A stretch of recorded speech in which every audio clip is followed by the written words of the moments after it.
But I really like this outfit. It makes me look cute. And I did pigtails today again. I did high pigtails today instead of low pigtails. But we're gonna go ahead and take them out because how was the concert last night? It was such a good time. It was genuinely so worth it. Like, I was tired and I was thinking like, damn, like I kind of don't want to go. Like, what if it's not what I want it to be or something? Like, I've already spent so much money on it, whatever. But I went and it was genuinely so worth it. A great time. I got to just be around people who also knew and enjoyed the music that I knew and enjoyed. And I just really have loved, I've always loved nerdcore music. That's something like my sisters will tell you, is that me and nerdcore are like this. And what did he say? Oh my god, I put my hair down or something and like everything just changes. I'm so hungry I could eat Steph Struggles. Hi Anna. I have to put the lipstick together.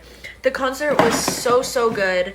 I'm very thankful that I went. I had a great time. The music was great. The performances were great. It was just an overall great experience. Like, I paid $30 for fast, like to skip the line, because they told me there's like 1,000 people in line, and I was like, I'm not trying to wait that long and I have to pee. So I spent $30 that I didn't need to spend to get into the concert faster. But I did it and it was so worth it. I had a pretty good spot, honestly. Like, I was right in front, but like I wasn't in the barricades or anything. I wanted to go earlier, but I was towards the back, but still had a great view of like just directly being in front of them. The House of Blues, I think it holds like 2,000 people or something like that. It's not like a massive venue, but there were a lot of people there, you know? So yeah, but it was just a great experience, and I'm very thankful that I went, and I'm very thankful that I spent the money a couple months ago and I bought myself a ticket, because it was just spectacular. Hi Marco, how are we doing today? Do you guys want to talk about anything in specific? We're low-key going to make some food right now, and then after we make some food, we might deep clean my apartment, or at least start. How do I control extreme anger? I try so hard to control everything that comes out of my mouth, but can't. I think that's because there's a huge misconception when it comes to emotions, and an emotion like anger. A lot of the times we think that it's something we're supposed to suppress. It's bad that I'm feeling angry, so I need to stop feeling angry. I need to, all this kind of stuff. But a lot of the times our reactions stem from the suppression itself. So like, let's say you're angry about something, and angry is a healthy emotion. It is something that you are supposed to feel. It is a physiological experience. It's a physiological function that our body has. Our emotions are a function that tell us things, teach us things, directs us towards our actions, and like what makes us happy, what makes us sad, like all these kind of things, right? But when we're struggling with extreme anger, especially in instances where we're projecting on other people, like for me, I used to be a very angry person, very projective. I used to always yell at my sisters, bully my sisters, like all these little things, right? And it was always really bad, and I couldn't seem to control my anger. But I think growing up, what has helped me alleviate my anger in this like unhealthy expression of anger, the like rage, let's say, like I think I used that as an example in one of my videos on YouTube, where rage is kind of like a secondary emotion, where anger is a primary emotion that you are experiencing due to something you've experienced. Like, someone has disrespected you, which has made you angry, valid. Someone has invalidated you and it's made you angry, it's made you unheard, it's made you frustrated, valid. But then whenever we suppress that anger and we tell ourselves, no, I have no right to be angry, it's not valid for me to be angry, I need to suppress this anger is bad, like anger in itself is bad and I need to stop this. A lot of the times when we suppress it, we're not allowing when we should feel and process. We aren't learning how to process these emotions. We're just learning how to kind of like put them to the side, suppress them, avoid them, the works. So eventually a secondary emotion will come in and it will replace or react to the primary emotion. Because think about whenever you're on a run, and your body is sweating. Why is your body sweating when it runs? That's so inconvenient. It's so sticky. It's so yucky. Like, why would this even happen? Like, why am I sweating right now when I'm running? But our body has functions to help release toxins, so our body doesn't exist within a stressful state, right? So let's say if we were running and let's say we're running and we do everything we can to avoid sweating. Let's say we use we use an abundance of deodorant in an unhealthy way. We're like literally clogging up our pores and everything on every part of our body to try to avoid sweating, because sweating is bad and I don't want to sweat because it's inconvenient, whatever.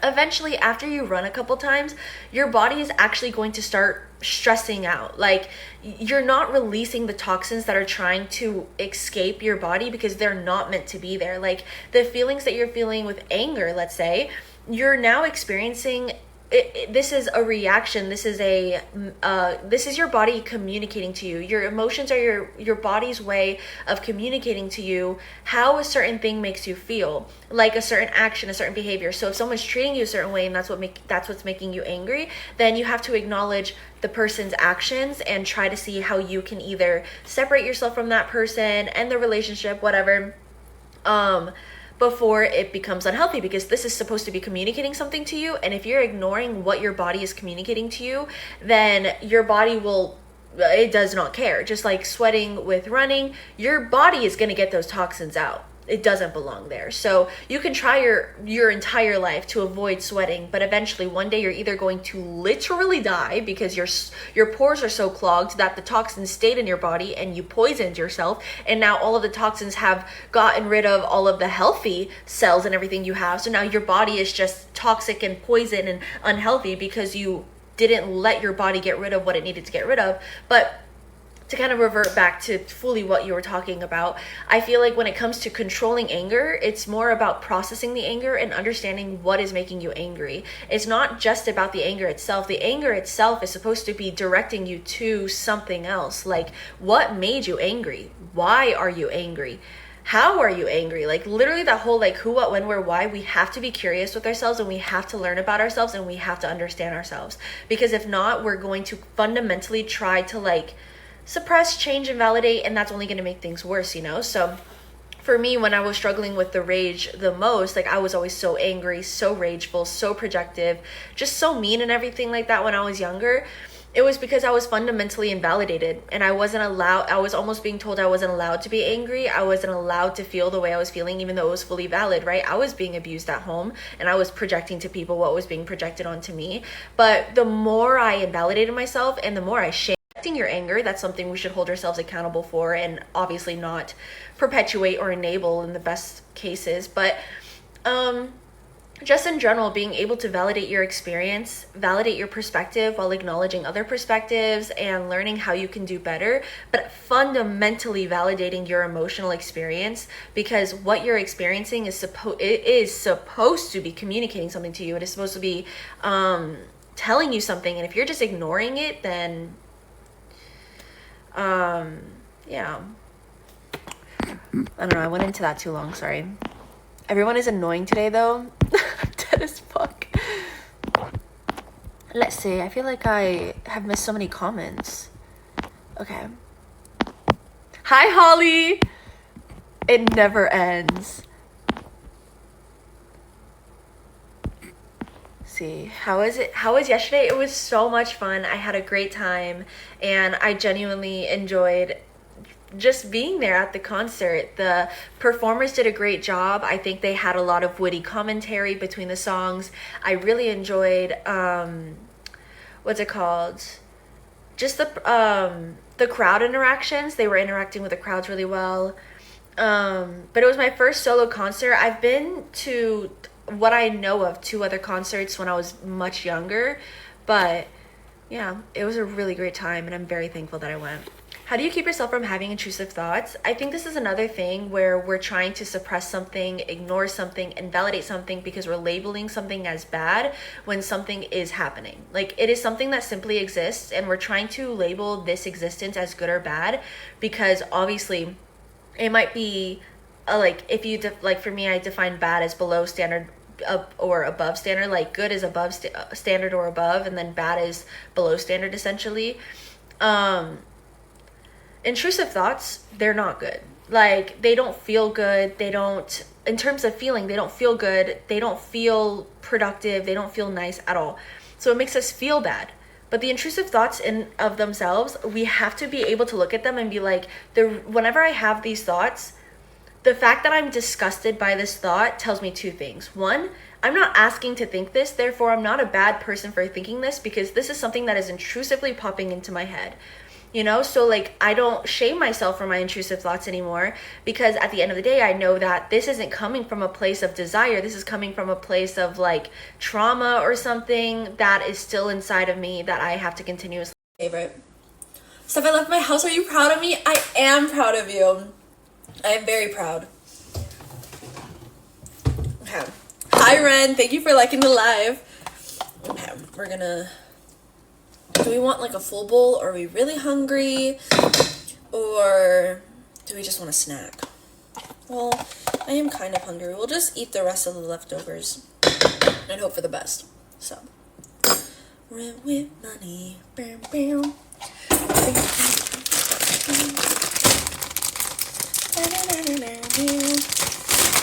Yeah, let's put the onions in there. Right. And then I like the things we sing. Okay.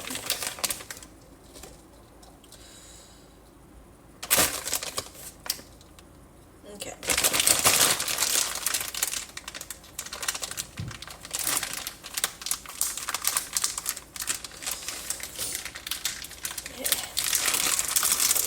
Okay, so we have the cheese, the onions, all done. Hi, Grim. Put that there. Something smells. Y'all, I also need to use my strawberries today, because within the next day or so, it's literally going to expire. Now, let's take the pits out of the avocados. Yeah. Get out. Get out right now.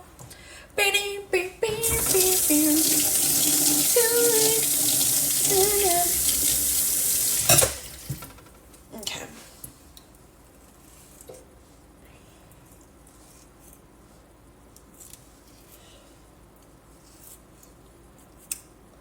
Let's do smaller ones so that way it's not too...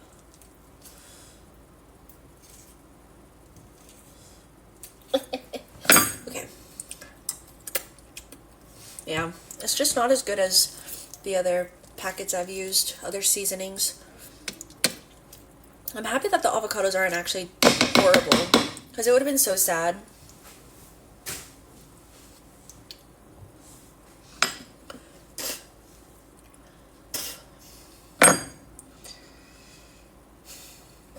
I can stay sober, but I have to deep clean my entire house today and like...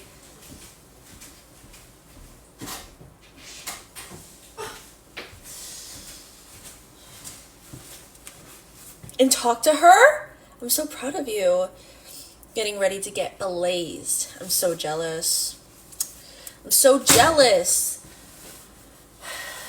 I think that if I were to smoke, my lungs wouldn't get sick, because whenever I smoked with David and Christina the other night, my lungs didn't get sick, but it definitely had that feeling where like my organs are starting to like not like how they feel. So that's fun. But I feel like I would be fine, but I just like, I need to have self-control, because it's like, I really shouldn't smoke. And right now I don't even have the desire to smoke, but I have the desire to... Hi, Mika! I'm happy you're here. Okay, we're gonna take this here.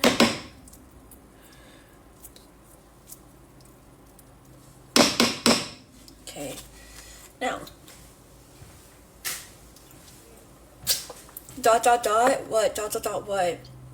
To do all of the above. We're making taco bowl right now. We're cutting up the avocados and adding them in. And then we'll maybe make guacamole with the last two avocados later. today I would like to deep clean my bathroom, deep clean my kitchen, and deep clean my desk area, and maybe like pull out my rug from under my desk and kind of like shake it out a little bit because it's probably really dirty right now. So yeah, that's the plans for today. We're just gonna chat while Steph cleans her house and get a little tipsy. I do think I'm gonna get a little tipsy. I'm not, y'all. Whenever I was live and we were doing the event on the Discord server, I was drinking. I was blackout. Like, y'all, that was so ridiculous. I forgot to do this part. Oops, I just like cut my finger a little bit. Oopsies. Okay. Wet with money. Dun, dun. Dun, dun, dun, dun, dun, dun, dun. Dun, dun, dun, dun, dun, dun, dun. I'm off tomorrow, which I'm excited for. It would be nice if I do finish all of the cleaning today, because then that means tomorrow I'll be able to spend the whole day just reading the Bible and doing whatever I want. I'm trying to finish my reread of the Bible this year again. You know, do another read through. I've already gotten through Genesis, Exodus, Leviticus, and I'm in Numbers right now. My Bible's up on the top of the loft, but I haven't read the last few days because things have been crazy. Did you grow up religious? Yes. So my family was very religious. Everyone we were friends with was very religious. And so it was all I ever knew. Although my brain, I'm autistic, so like my brain, I ask different questions. I think different ways. I analyze things more. I have more connections in my brain because my brain, as an autistic person, a lot of the times, we don't discard as much of our, what was the thing? Like, in neurotypical brains, a lot of the times your brain will purge information that it finds unuseful, but our brains as autistics, a lot of the times holds on to certain information that's more important. Even if it's not important, it'll hold on to certain connections, neural pathways and stuff. Let's add the hot sauce too.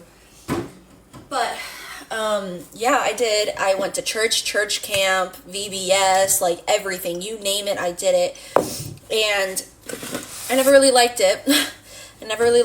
But then growing up last year, at the beginning of last year, 2024, I read the Bible, and that kind of solidified my stance on everything, if you will, because I just wasn't ignorant anymore. I wasn't just going off of what I was told. Like, I started to develop my own understanding. Let's understand the Bible. I agree. I continuously read it and everything, and I think that it's important to just be aware of it. Like, sometimes it's not even about like understanding. Well, it is, but in terms of just reading the history, like let's think about the first 5 books of the Bible, or even Kings and all of that shit. You know, a lot of it is history from the past and the way they used to live. And that's one line, okay, guys? Remember,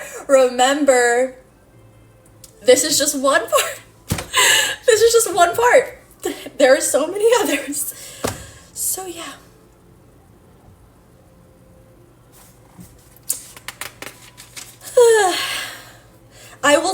So this is another one for someone who said the Bible is spiritual. I will set my face against anyone who turns to mediums and spiritualists to prostitute themselves by following them, and I will cut them off from their people. Do that.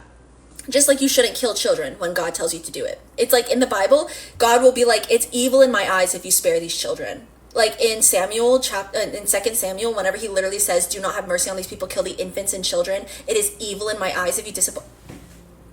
How are you going to say that you should go kill these people because they're bad? You should go kill everyone in this nation. You should go kill everyone in this city because they're bad and they're sacrificing children. So to go tell them that's bad, go kill their children. I am the Lord. Go kill their infants and children, and it's evil in my eyes if you disobey me. Oh, so it's not the killing of children that's bad. It's the killing of children for another god that's bad. It's because it's not for your glory. Oh. Heard. Ugh. It's so crazy. Well, Oh yeah, I have my taco bowl right in front of me right now. I just love the Bible. I want to talk about it.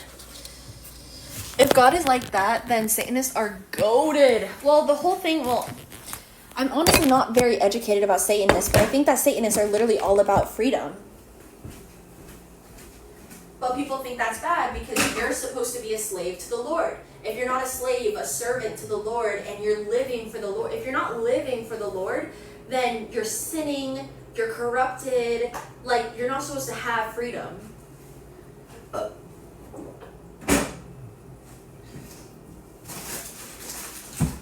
And that's not my interpretation. That's not my way of thinking. That's what the Bible says. That's literally what the Bible says. So, yeah. I don't love the Bible. When I say I love the Bible, I'm genuinely just so intrigued by it. And it's so bad. It's so bad. But, like, I love talking about it. I love discussing it so much. This is probably too much. I don't know if I'm going to eat all of this. But we'll see. Are you Christian? I am not Christian. What do I do when I feel like God hates me? So for me, I'm personally not Christian. I would say I'm an agnostic atheist. So whenever it comes to the idea of like God hating you, first, like, what's the definition? Like, let's kind of go through this thought pattern that I have right now, right? So, definition and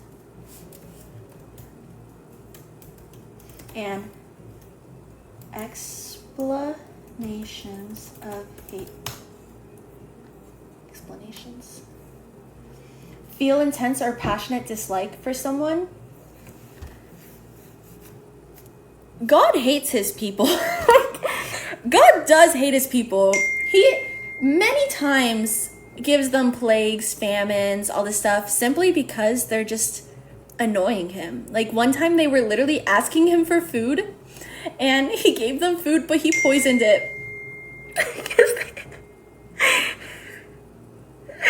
They were, so he led them out into the desert, right?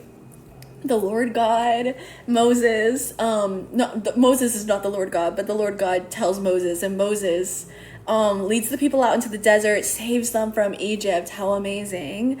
And so they're just wandering the desert, trying to find land, because God doesn't have an entire earth to give them. He needs to go tell them to go kill everyone and take everyone else's land.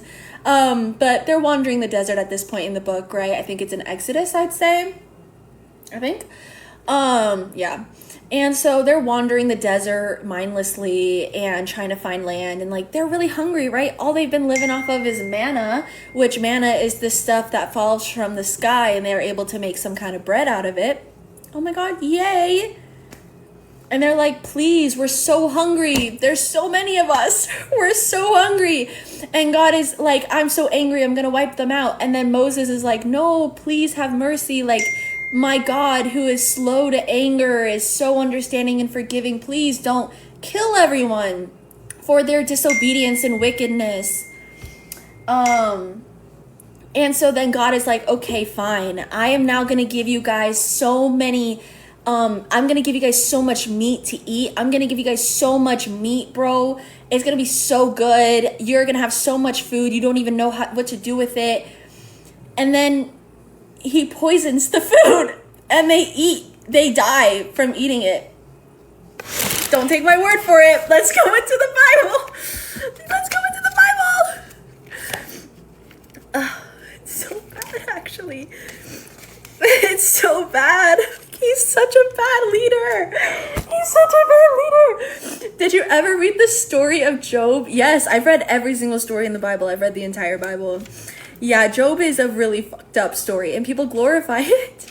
But that's what they're taught to do. They don't know anything different, so no judgment in that. But it's still very frustrating.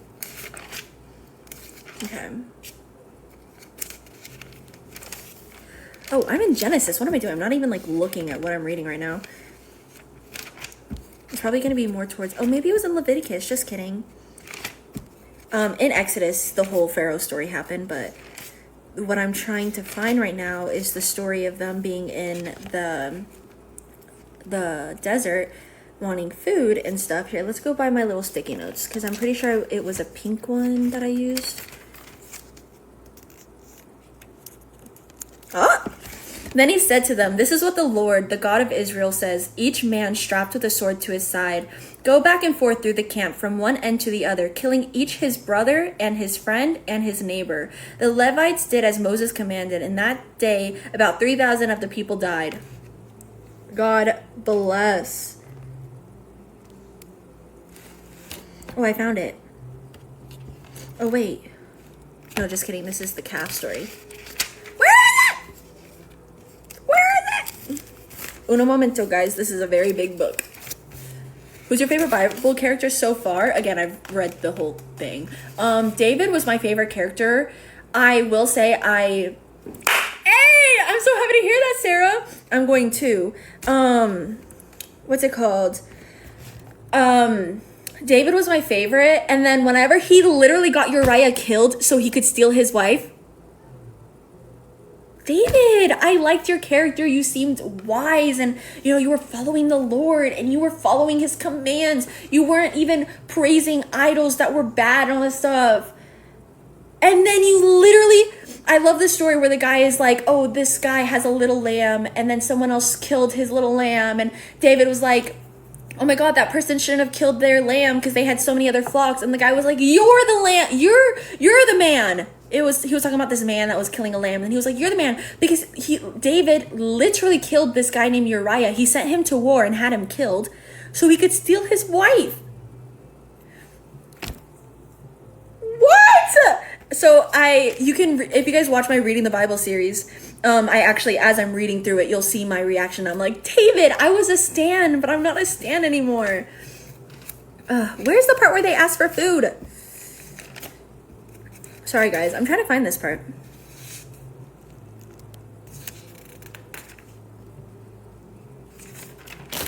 Actually, is this it here?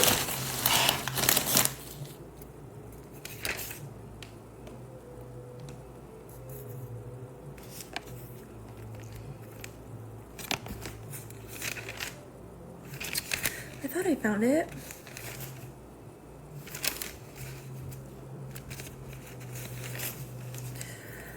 Here, let's try a taco bowl since this thing has been collecting dust. When David, that is next level stealing. That's also abuse of power. No, there is no Lilith in the Bible. Well, okay. I keep finding other stories where God kills everyone. I need the story where he kills everyone because they're hungry. Okay.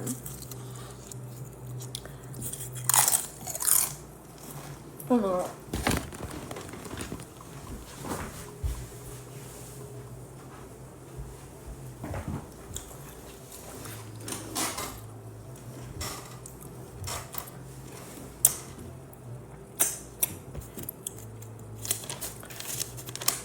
I know I highlighted it.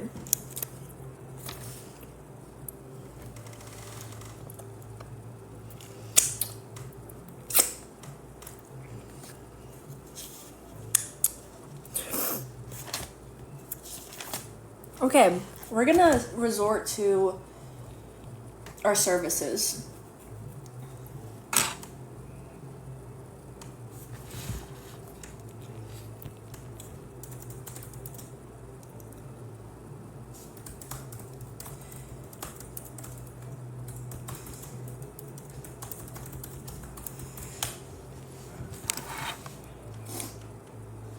Oh, it's in Numbers? I guess I recently read it. Because I'm like looking through Exodus and Leviticus, and I'm like, where is this story? But it must have been one of the last few stories I read.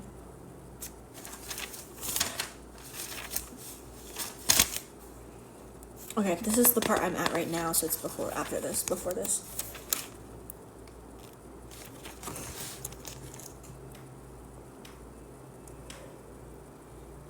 Oh, it was literally... You're joking. It's literally the last story I was reading. I've been looking for it like crazy, and it's literally, LOL. We're just going to read the whole story, because again, I don't want to paraphrase, because make your own assumptions and your own interpretations of the literal text and what it says.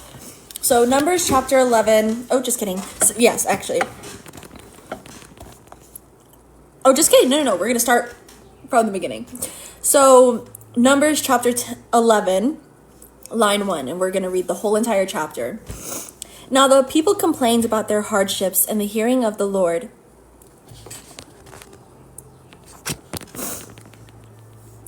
Now the people complained about their hardships in the hearing of the Lord, and when he heard them, his anger was aroused. Then fire from the Lord burned among them and consumed some of the outskirts of the camp.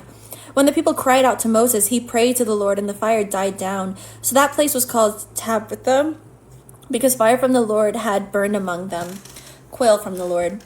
The rabble with them began to crave other food, and again the Israelites started wailing and said, If only we had meat, we remember the fish we ate in Egypt at no cost. Also the cucumbers, melons, leeks, onions, and garlic. Excuse me. Signs of the end times. And so in Matthew, Mark, Luke, and John, all of these stories, all the stories of Jesus are repeated. Matthew, Mark, Luke, and John are not really new stories. There are new stories in each chapter. Like some chapters have stories that other chapters don't, or some books have stories that other books don't have. So like Matthew, Mark, Luke, and John, a story that might be in Matthew, Mark, and Luke might not be in John, but a story that's in John, Luke, and Matthew might not be in Mark, you know? So it's a lot of repeated stories of the story of Jesus. So it's all a repetition retold. So each book is like a retelling of Jesus's stories told differently. And so we can go through each one of this saying if you'd like, but we'll go ahead and we'll read through the entire chapter in Matthew, and then we'll go through I think it's also in Mark and Luke. I don't think it's actually in Luke. I think it's in Matthew, Mark, and Luke, but I don't think it's in John. So we're going to go ahead and read the entire passage, the entire chapter that's in Matthew. And then we can also read parts that are from the story that are also, again, just repeated stories in Mark and Luke. But I don't think it's in John. So this is Matthew chapter 24. It's labeled The Destruction of the Temple and Signs of the End Times, which has also been prophesied in the Old Testament, which is what makes me think it's like the rapture or whatever. In the Old Testament, it always prophesied the end. God was going to come back and he was going to punish everyone for not believing in him and all of these things, right? Let's read. Chapter 24, Matthew chapter 24, line 1. Jesus left the temple and was walking away when his disciples came up to call his attention to its buildings. Do you see all these things? He asked. Truly, I tell you, not one stone here will be left on another. Everyone will be thrown down. As Jesus was sitting on the Mount of Olives, the disciples came to him privately. Tell us, they said, when will this happen? And what will be the sign of your coming and the end of the age? Jesus answered, Watch out that no one deceives you, for many will come in my name, claiming I am the Messiah, and will deceive many. You will hear of wars and rumors of wars, but see to it that you are not alarmed. Such things must happen, but the end is still to come. Nations will rise against nation, and kingdom against kingdom. There will be famines and earthquakes in various places. All these are the beginning of birth pains. Then you will be handed over to be persecuted and put to death, and you will be hated by all nations because of me. At that time, many will turn away from the faith and will betray and hate each other, and many false prophets will appear and deceive many people. Because of the increase of wickedness, the love of most will grow cold, but the one who stands firm to the end will be saved. And this gospel of the kingdom will be preached in the whole world as a testimony to all nations, and then the end will come. So when you see standing in the holy place the abomination that caused desolation, spoken of through the prophet Daniel, let the reader understand. Then let those who are in Judah flee to the mountains. Let no one on the housetop go down to take anything out of the house. Let no one in the field go back to their cloak. How dreadful it will be in those days for pregnant women and nursing mothers. Pray that your flight will not take place in winter or on the Sabbath, for then there will be great distress, unequaled from the beginning of the world until now, and never to be equaled again. If those days had not been cut short, no one would survive, but for the sake of the elect, those days will be shortened. At that time, if anyone says to you, 'Look, here is the Messiah,' or 'There he is,' do not believe it. For false messiahs and false prophets will appear and perform great signs and wonders to deceive, if possible, even the elect. See, I have told you ahead of time. So if anyone tells you, 'There he is out in the wilderness,' do not go out, or 'Here he is in the inner rooms,' do not believe it. For as lightning that comes from the east is visible even in the west, so will be the coming of the Son of Man. Wherever there is a carcass, there the vultures will gather. Immediately after the distress of those days, the sun will be darkened and the moon will not give its light, the stars will fall from the sky, and the heavenly bodies will be shaken. Then will appear the sign of the Son of Man in heaven, and then all the peoples of the earth will mourn when they see the Son of Man coming on the clouds of heaven with power and great glory. And he will send his angels with a loud trumpet call, and they will gather his elect from the four winds, from one end of the heavens to the other. Now learn this lesson from the fig tree. As soon as its twigs get tender and its leaves come out, you know that summer is near. Even so, when you see all these things, you will know that it is near, right at the door. Truly, I tell you, this generation will certainly not pass away until all these things have happened. Heaven and earth will pass away, but my words will never pass away." And so that's the entirety of chapter 24 in Matthew. That is Jesus describing the destruction of the temple and the signs of the end times. And so now I'm just going to go ahead and talk about it and stuff. So in this part where it says, "Tell us, when will this happen? And when will be the signs of your coming and the end of the age?" So Jesus is kind of like the Son of Man. He's the character being referred to as the Son of Man. Oh my God, the Son of Man is going to return. He's whatever. And so Jesus is explaining to them how it's going to happen, how it's going to present. But one thing I really want to kind of hone in on, just real quick, is the part, line 34, where Jesus supposedly says, "Truly I tell you, this generation will certainly not pass away until all these things have happened. Heaven and earth will pass away, but my words will never pass away." And I just want to make that clear. Like, many generations have passed away, and these things, in the way that people interpret them, have not happened. And something in terms of my interpretation of the story is that at the end, when Jesus dies and rises again, and then people say, "Oh my God, I see the Son of Man," because there were witnesses, right? The Son of Man has returned, and in one of the books it literally says that the temple cracks and splits in two, which is part of the prophecy for the story, right? It sounds like the Son of Man came back at the end of the story. You know what I mean? And then being like, "Oh my God, I'm going to be back again one day." What? Here, so let's go to the end of Matthew real quick.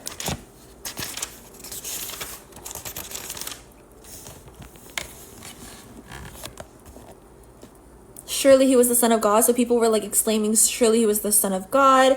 And then Jesus has risen. And so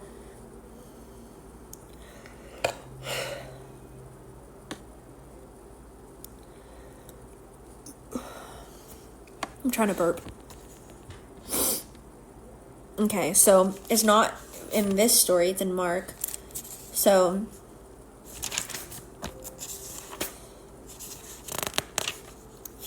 here it is. "Truly I tell you, this generation will certainly not pass away until all these things have happened. So heaven and earth will pass away, but my words will never pass." That's Mark chapter 13 on line 30. And then let's go to the end of Mark, because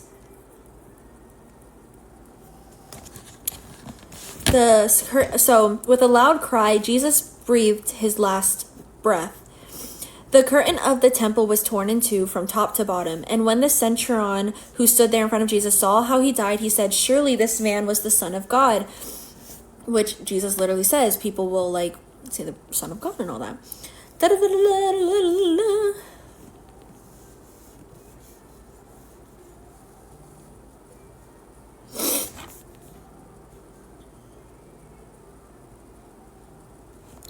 The earliest manuscripts and some other ancient witnesses do not have verses 9 through 20. Then why are they there? Like, why did you add them? The earlier manuscripts and some other ancient witnesses do not have verses 9 through 20. So then why are they here? Because this is the part. I miss my red hair.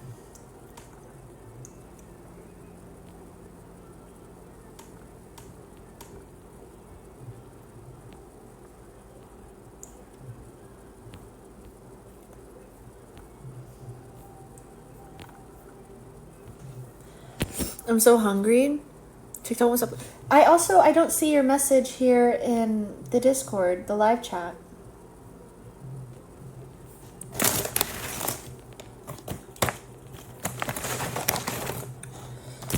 I'm so hungry. I wish I could share. I'm not gonna lie, I've relapsed really bad stuff. Eat with me. Let's eat some food. Let's get some new people to like help you. I feel like what I've learned from experience is that I used to be the person that would say like me too and real, and sometimes I still do in situations where it may be more appropriate. Ethan is that girl. He's that bitch. But whenever you say real or me too, a lot of the times it's stemming from a place of not feeling heard yourself. So like I never felt heard. I never felt understood. So whenever someone tells me these feelings, I'll just be like, oh, me too. Like I understand, or like me too real, like all this kind of stuff. Like not really. Some of you guys were here for it. Maybe like one of you guys. But that was a bad era. I was sleeping with people to get alcohol. LOL. I slept with one guy. Actually, no. I actually slept with my sugar daddy too, and he got me alcohol. But I was sleeping with this one guy, and I was trying to get alcohol from him, and then eventually we hooked up. But it was a whole thing. That was my past. I love you guys so much. I think I'm gonna go ahead and end the live and go on a little walk.